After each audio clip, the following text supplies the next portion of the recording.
आदित्य ठाकरेंच्यामध्ये काय मतभेद आहेत असे की माझ्यामध्ये आणि आदित्य ठाकरे यांच्यामध्ये कसले मतभेद असणार?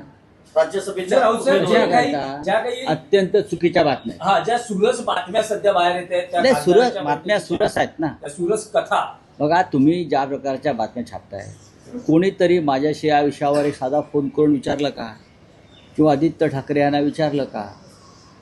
मुळात जी बैठक झाली असं म्हणते, त्या बैठकीला मी उपस्थित नव्हतो. मी दिल्लीमध्ये माझ्या पुस्तकाच्या कार्यक्रमाला होतो. मी शिवसेना या पक्षामध्ये जन्मापासून आहे, मी परत सांगतो. आणि या पक्षामध्ये मी काही राज्यसभेचा खासदार व्हायला आलो नाही, आमदार खासदार मंत्री व्हायला आलो नाही.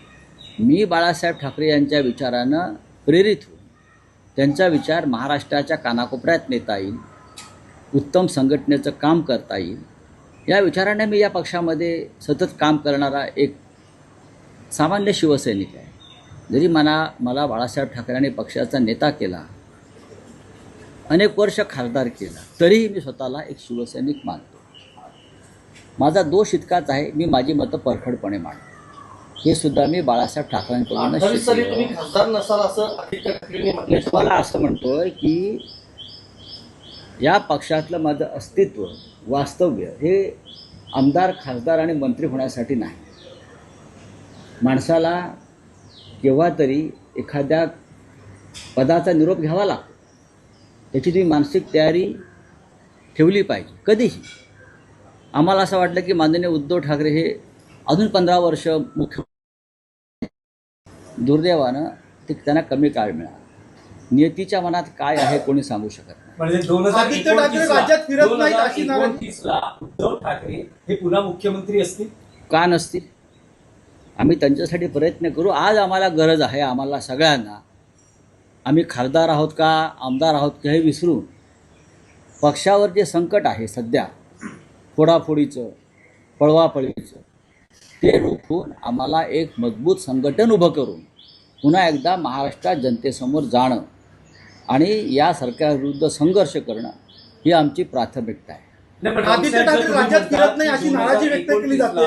उद्धव ठाकरे हे पुन्हा मुख्यमंत्री असतील तर या मे मध्ये ज्या विधान परिषदेच्या निवडणुका होत आहेत त्यात उद्धव ठाकरे हे महाविकास आघाडीचे उमेदवार असतील आणि तीच तयारी 2029ची या मे महिन्यातल्या विधान परिषद निवडणुकीत असेल. एक लक्षात घ्या, माननीय उद्धव ठाकरे जेव्हा 2019ला मुख्यमंत्री झाले तेव्हा ते आमदार होते का?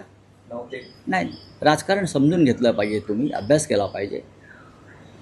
सुनित्राताई पवार डेप्युटी सीएम आहेत, आमदार होत्या का? होत्या का? नाही. आम्ही असं म्हणतो की आमचं यापुढलं सगळं काम जे आहे माझ्यासारख्या कार्यकर्त्याचं, हे पुन्हा एकदा शिवसेनेच्या हातामध्ये संपूर्ण सत्ता यावी, आम्ही सगळे मिळून, आणि नेतृत्व उद्धव ठाकरे यांनी करावं, ही आमची भूमिका आहे. त्याच्यामुळे ह्या ज्या तुम्ही काय गोष्टी सांगता, या पानसट आणि अशा गोष्टीकडे लक्ष द्यायला माझ्यासारख्या माणसाकडे वेळ नाही. काही हितचिंतक सोशल मीडियावर अगदी ठामपणे असं सांगतायत की संजय राऊत हे शिवसेना उद्धव बाळासाहेब ठाकरे पक्ष सोडणार, असं काही तुमचे हितचिंतकच सोशल मीडियावर त्यांना सांगू द्या ना, हे अनेक वर्ष सांगत असतील. पण मी माझ्या बाळासाहेबांनी निर्माण केलेल्या पक्षातच आहे आणि राहणार आहे ना. हा विचारही कधी माझ्या मनाला शिवला नाही.